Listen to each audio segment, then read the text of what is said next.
So, hi everyone, and welcome to another episode of Unpacking Possibility. I'm your host, Tracy Stein, and today I'm super excited to introduce you to the multi-talented, very accomplished, and lovely Jill Shinderman.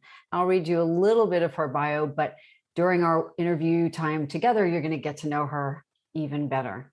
So Jill is a writer, she's an advocate and a thought leader. She's so passionate about improving outcomes and access, education and justice relevant to the health and well-being of children and families. She is interested in creating change and societal shifts and systems and structures through research-based creative content, some of which we'll talk about today, that supports healthy interactions across generations and moves humanity forward. She's a publisher with a conscience as well, and we'll get to that in a bit.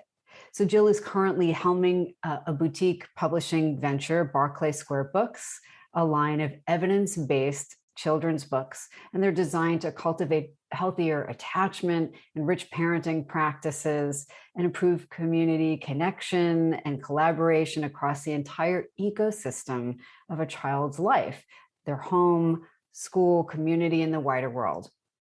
Jill was also an executive producer and writer for the award-winning PBS Kids series, Splash and Bubbles, a science-based digital puppetry comedy, inspiring kids to connect with and care about the ocean. And Jill is often known for her remarks, empower the parent, inspire the child. So welcome, Jill. Hi. Hello. It's so lovely to be here and to meet you and to talk with you more about, I'm sure, a lot of really common visions and values and things that we're passionate about.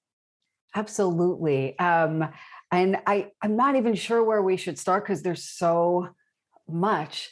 I know that you have recently released a book that you co-created with, I'm going to call it, you included as the A-team of children's book creators, and it's called Bunny to Bunny. It's gorgeous, and I will put a photo of it up on social media so people can see it better. But you actually have a very long history of working as an advocate for better attachment and parenting and just kind of making the world a better place. So I'm wondering if you want to talk a little bit about your journey. Sure. It'd be my pleasure. I think a lot of people have a similar kind of aha moment when they're 10, 11, 12 years old, when they realize that they want to make the world a better place, make the world a place where every living creature is thriving and has their needs met. And so at like the ripe old age of around 11, I was always the one in my backyard writing plays and writing shows and inviting all of my friends to come and perform them, basically, and with the hope that it will make the world a better place.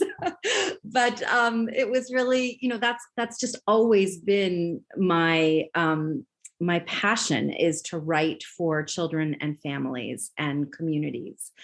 And when I went off to college, I majored in theater and education with an emphasis on reading and language development, and really kind of started to be curious about how learning happened, how connections were facilitated, and what the role of the larger community was in forming those connections, cultures, the sense of caring, and that curiosity across the community, across cultures and families. And so inspirations for me were the work of Margaret Mead and the work of Bell Hooks. And they were things that were so resonant toward what I wanted to do, and what I felt I just needed to do. I would eat, breathe, and sleep it.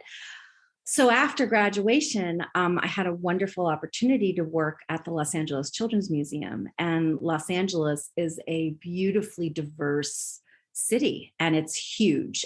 13 million people. It is tremendous, not only geographically, but just in the population. And the Children's Museum was a place where everyone came to play. no matter where, if you were from whether you were from South Central or East LA or the West Side or Malibu or wherever, you came to play at the Children's Museum. And so I was very fortunate enough to work there, and also to work with the artistic director at the time, Candace Barrett, on creating their Readers Theater program, which was really bringing literature to life and creating language development, opening doors curriculum for the pieces of literature that we were performing on stage. And it was great. And it was very simple sets, a small cast. We had music, we had costumes, just fun costumes that we would put on top of our normal jumpsuit costumes that had the alphabet all over it. But it was really, it was a wonderful experience, and it was funded at the time by Verizon. And then we continued funding in it. I'm happy to say that the program actually outlasted the actual space that the museum was in, and it ran for about 25 years.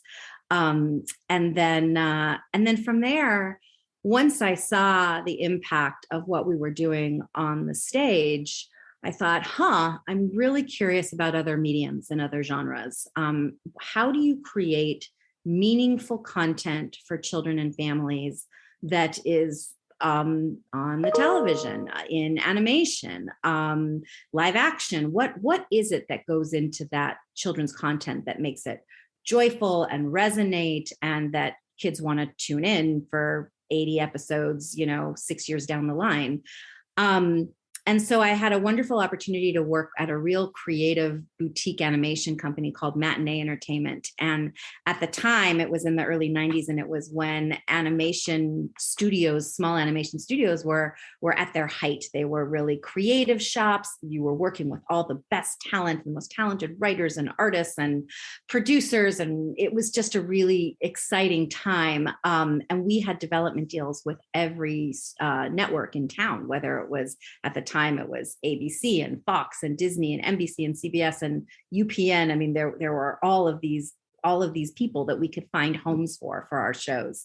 That's incredible. Yeah, it was exciting. It was in a really exciting time, a very creative time. And I learned a ton about the business. And I learned a ton about production and how to make a show. And it was funny because I had an opportunity to move from Matinee Entertainment to Disney and then to Nickelodeon to work in development for TV animation. At the time, it was Disney's One Saturday Morning block of programming. And then Nickelodeon, it was at the golden age of Nickelodeon when they were doing Hey Arnold and Rugrats and Dora, and SpongeBob was just introduced. And so it was a really, really exciting time at that studio as well. And it was funny because I was always the one running to our development meetings, championing the latest and greatest picture book, or middle grade series, or even at the time, there were very few graphic novels, but graphic novels were in existence in the 90s. And so I would be coming to the table saying, we have to do a series out of this, and this is so meaningful, and these are the reasons why, and here's the research on it. And because of my education background, I was always a big research nerd and an armchair scientist, and that's something that I get really excited about. And I was also always the one championing the curricular aspects for every show that we were working on. And so when I left Nickelodeon in the early 2000s, I decided that it was time for me to kind of put up my little sign on my door and really start to create content that was really in the mission and vision of everything that I lived, ate and breathed. And that was, let's really make sure that this content, books, television series, is grounded in the research, grounded in the science, that it's a way to bring the science out of the lab and into the hands and hearts of children and families. So that's me in a nutshell, I guess. It's such an incredible journey because you knew so early on. And I feel like the people who are passionate from that early on and really follow that path, they're really doing what they are meant to, and they're that much better at it because it is so much a part of them. That's just the sense I get from everything you've just said. Thank you. Yeah, I feel that there was no other road. This was the road that I was placed on. And every single person in my life who I've encountered has really, I've learned so much from them. And they've kind of shepherded me along, whether it was someone at a television network or whether it was my great Aunt Helen and Uncle Bill, who always taught me to be curious and to stay curious and to get to know a person's story.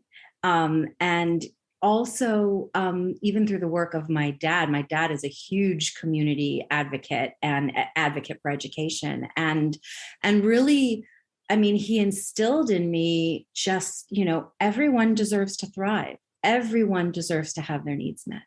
And how can we do that? And so I feel, it almost as if like it wasn't a choice, but I didn't even need it to be a choice, because it just kind of happens, and it kind of grows. And what's really exciting is it continues to grow, and I learn every day working with the most incredible constellation of scientists and nonprofit organizations and talented authors and artists and writers.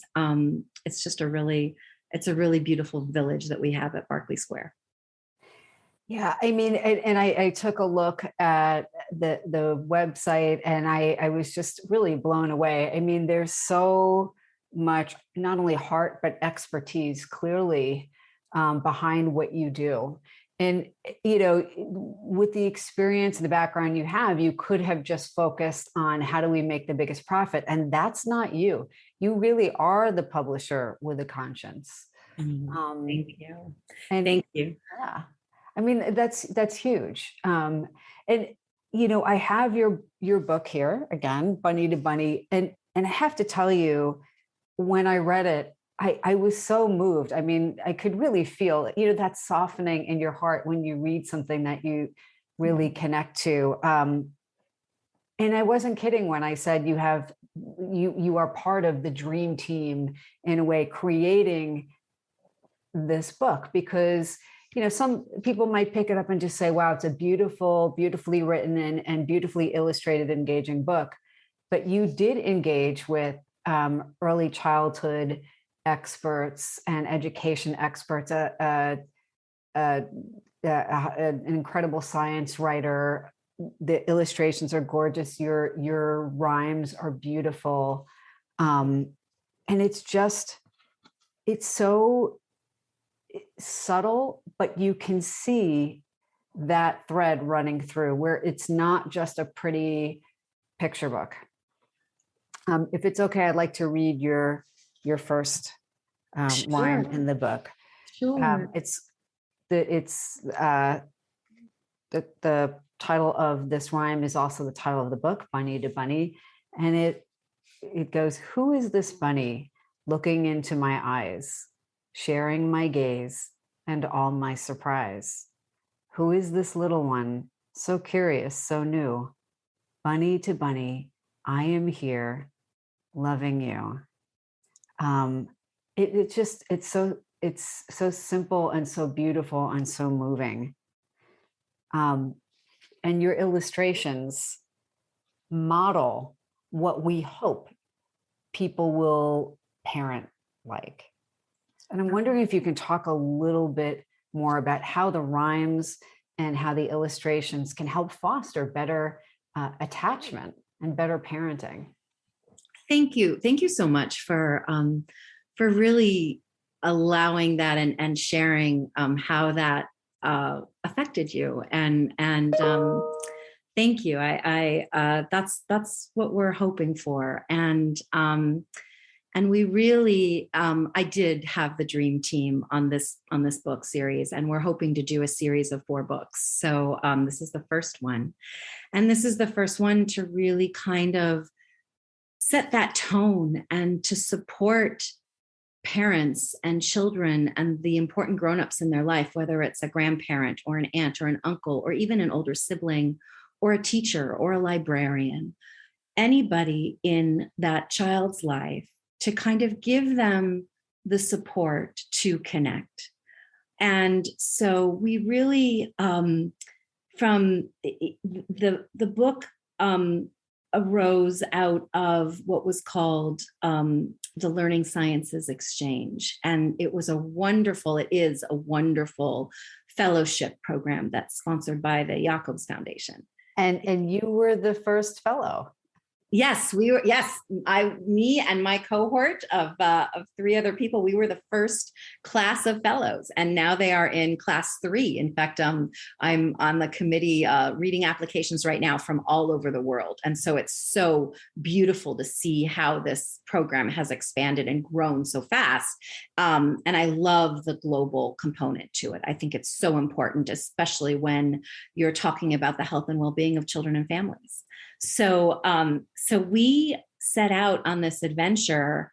My team, our researcher on the team is Dr. Megan McClellan, and she's out of Oregon State University. And our science journalist is a young woman named Kat DeLange, and she is the head of feature, she's now the editor of New Scientist magazine. She was head of features, and I think she's just recently become the editor of the publication.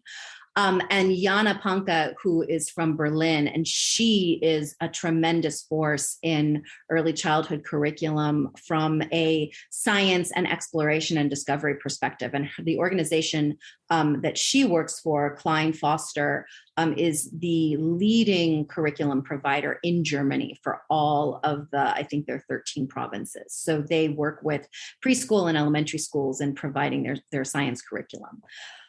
So we really had an all-star team, and our hearts are all in books. And so we came together with the idea of, well, let's create a series that is based upon the research, but that allows children and their grown-ups to find those meaningful moments, to take a breath and to connect. And it's so simple. I mean, our tag is it's as easy as picking up a book. It's as simple as picking up a book because the rhymes, we really wanted them to be accessible and to be tangible, whether you are living in a village in Africa, whether you're in the South, in the North, in the East or the West, the middle of the country, wherever you are, whether you're in Europe, wherever you are in the world. And we were fortunate enough to translate it in Spanish as well. So we do have a Spanish version of it. And we looked at every single rhyme, every single word choice. Our illustrator is an incredible illustrator in the UK. Her name is Emily Snape, and she's such a warm and lovely human in general. But her illustrations really were able to take the rhymes and to, as you had said, really kind of create what the personification of that rhyme would look like. And that's the idea. That the idea is to support parents in fostering that meaningful moment and that connection, that curiosity, and that ability to care that opens doors for children in their earliest moments of life. Because that's the most important thing. That's what the research is showing. That's not only what the anthropology and human development research shows, but the neuroscience as well. And we took into all of those factors as we were creating the book. Yeah, I mean, I think it's so important that you're clearly so cognizant of that, and that's clearly woven through this book. But one of the things I especially appreciated about it is not only is it so psychologically sound, but as you mentioned, anyone can pick it up and get what they need and want to from it. And it can be very implicit. Somebody doesn't have to know anything about attachment theory or child development and can get the feeling of what they're supposed to get out of this, and how they ideally want to parent, and how they ideally want to connect with their child from this. And so glad you said that, because you're absolutely correct. And our intention was we did not want to be prescriptive. We didn't want to be scripted or prescriptive or feel like we were spoon feeding anybody, because that's the thing. As a parent, you want to feel empowered and you want to feel supported, that you've got this, that you have, you've got this, you can do this. And it's hard and it's uncertain. And there are definite high points and there are definite low points. But we wanted to really empower parents and give them the support and the confidence they need to interpret and use the rhymes and the illustrations and the book in any way they can, in any way that feels natural and comfortable for them. Yeah, it's just, it's beautiful. I keep picking up the book, as you can see, and I think that's what your readers will do as well. Because as I know that there's this theme of love, listen, learn throughout this book. And as I was looking at the illustrations and reading the rhymes, one of the things that struck me was that in each page, you're experiencing through these beautiful characters and lovely rhymes, different ways to attune very naturally to your child. The eye gaze, the paying attention, the physical touch, the joyfulness. And, I think generally parents do the best they know how to do. It's never just going to be a completely straight line type of trajectory. It's good. People have ups and downs, people have hard days and easier days. But everybody also isn't raised with the same parenting. And so for many of us, if we didn't have very attuned parents for whatever reason, maybe they were really overstretched, or maybe their parents weren't, as warm and attuned as they could have been, it can feel like an opportunity for failure. I imagine when you have a newborn and you're learning how to be with your child as you're also dealing with your exhaustion and maybe 100 other things going on. And again, I feel like somebody reading this book, it's osmotic, almost like just by turning the pages, on multiple levels, you take in how you can move with ease into being just lovingly attuned to your child. And I just think it's so great, because you're absolutely right. It's not prescriptive, and it didn't need to be effective. Thank you. And that's one of the things that we're really proud of, and hoping to even lean in more toward on books 2, 3, and 4. Especially as a child and their grown up grow together, because that's really what it is. It's a growing together series. And so we, you don't have to read the rhymes in order. It's so small, you can put it in your pocketbook and take it with you. And if you just need a moment to be there with your child, you can take it out, and hopefully at a certain point, the rhymes become so natural that they're just already on the tip of your tongue. And that's even something that we're curious about. We're curious about how it's used. We're looking at some of the data and the research that comes out of that too, with our nonprofit partners, which we're so delighted to have the book distributed by First Book, which is a huge national early literacy and learning and child development organization. So we are working with First Book, we're working with Child 360, and we're also working with 0 to 3. And so we have pretty much almost the three most prominent nonprofit partners in the country who are working on getting these books into the hands of children and families and pediatricians and home visit caretakers and In fact, Child 360, as part of their dual language learner curriculum, was able to fund we were able to fund through the Jacobs, but through them, we were able to do the Spanish translation of the book. And because California is pretty much a blueprint for the rest of the country with regards to multilingual families and the importance of that. We really felt honored to be able to contribute to the Dual Language Learner Initiative in the state and publish in Spanish as well. And so to what you're saying, that attunement, that, I really, it's interesting. I really believe, well, here's a funny story, actually, because just to your point of, parenting doesn't come with a manual. It doesn't come with anything. And I'll never forget. So we have one daughter.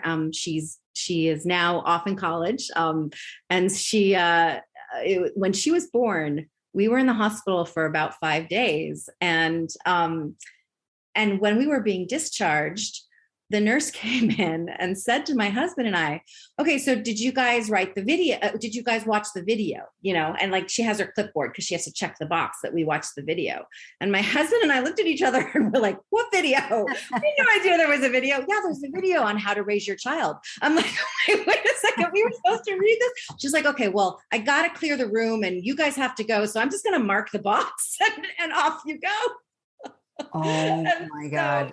Off we went with our little angel in the back seat, in the car seat. And I sat there with her and we sang to her all the way home because we wanted to connect. And, we weren't really, we were just in this element of, okay, here we have this little bundle and what are we going to do? And we literally sang to her all the way home amidst tears sometimes because but it was so funny because it's like, we don't know what we're doing.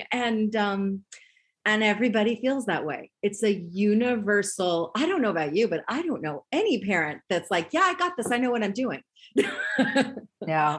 I'm always a little concerned when people feel like they've got everything completely perfect. Yeah. And that's the thing, the P word, the perfect word, just remove that from the table, remove that from your plate. And that's really what we hoped to accomplish too with this book series, is that it really is just so simple. These rhymes are hopefully just simple and connectable, relatable.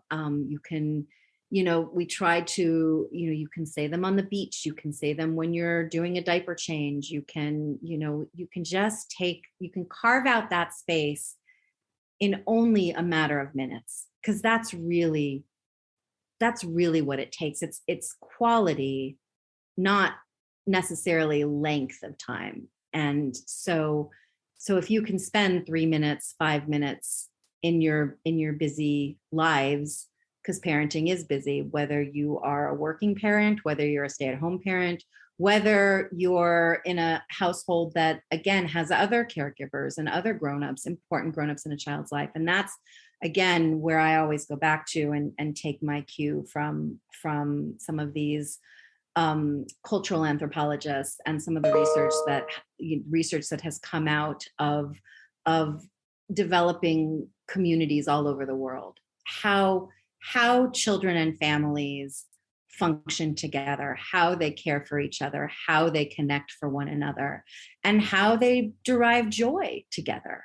And that's something that also throughout the book we've tried to weave. It's that playfulness and that joy, and just kind of setting the environment for that healthy interaction. Because I think it's just so important, no matter where you are in your life, to always have those elements of play and joy try and come through. Absolutely. I mean, it's just such a beautiful book. I'm looking forward to seeing the others as they get birthed into being at the right time. But tell us, Jill, where or how people could get a copy of Bunny to Bunny. That's a great question. I'm so glad you asked that. We are exclusively a part of the 0 to 3 e-commerce store, and I think because it's spring, they're currently working on a hop into spring with Bunny to Bunny, and so it should be available. I'm hoping it should be available in the next couple of weeks. To purchase. In fact, I just got an email today of a school district in the Midwest that is interested in purchasing them, and so we're super excited and delighted about how the word is out there, and it's really seems to be something that people are really looking forward to and excited about. So we're hoping. So 0 to 3 will be the place that they can purchase them. Absolutely. Wonderful. And I'll put that in the show notes as well. And where can people find out more about you and your work? Oh, I don't know. Let's see. So, or Barclay Media. Barclay Square Media. So, Barclay Square Media. And Barclay Square Books in particular, because what I'm focusing on as an impact publisher is other nonprofit partners, other organizations that have a story to tell, that have an impact, that have something that they are doing in their programming and in their curriculum that they want to bring out of the science books and out of the research world and academia and make it more relatable and tangible for all of us lay people, because that's what's needed. There's so much valuable research happening and important research happening right now with regards to early childhood, middle school, adolescence. I mean, in the work that you do, and that's, I'm so excited too to learn more too about the work that you are doing over at the Mind Body and Institute, right? At Spirituality Mind Body Institute. Thank you. I'm and I just think there's so much that can be translated from the important work that so many brilliant people like yourself are doing, and it needs to be out there. It needs to be tangible. It needs to be accessible. So as a publisher, I'm excited about these partnerships that I'm working on for other books and other imprints and other series that follows in these tenets of curiosity, care, and connection, and having it be grounded in the research. So it's interesting. It reminded me, you had mentioned the love, listen, and learn tenet of Bunny to Bunny. And that's something too, we call them our carrot tips of the different categories of love, listen, and learn. And it's not prescriptive for parents. It's again, as the parent and the child, or the caregiver and the child, the grown-up and the child are growing together. They're learning how to love, they're learning how to listen and respond and be responsive. And then they're also learning how to learn and stay curious. Because I think that's also something, as we look at where our country is going, where different educational communities throughout the world are going, we're really kind of looking at how does the learning happen and what's the ideal environment and for learning to start to happen. That's meaningful, because learning is different for everybody. And that's something too. And we hoped to, through our books, through Bunny to Bunny, we hope to also really honor and respect the diversity in learning and the diversity in experiences too. Well, I love it. And I am so glad you carved out some time from your busy schedule today to talk about your work and the book. And it's clear you have such a passion for making the world a better place. And I feel so excited that I got to learn from you today. So, Jill, thank you again. And I'm sure our paths will cross again, because I want to pick your brain a little bit more about all of your terrific work. I hope our paths cross again. I am so excited, and I'm in New York all the time, so I'm happy to connect with you in person, and it's really, yeah, I just think the work that you're doing is so exciting and so meaningful. And I've actually said to my daughter, who's at Columbia, I'm like, you should run up there. He has a class right there over at Teachers College. You should go up there. We'll make a coffee date. Exactly. So, but no, it's really lovely to meet you and to connect with you and to have this conversation about just shared missions and visions, and it's an important time in the world right now with everything going on, and I'm so excited to work with the people that I work with. I feel so lucky, and just really it's a dream come true, and I'm learning every day. Oh, thank you again for coming on, Jill. And this has been another episode of Unpacking Possibility. If you enjoy the episode, please make sure to like, share, and follow, and check out Jill Shinderman and Barclay Square Media and this beautiful book, Bunny to Bunny. And until next time, be well.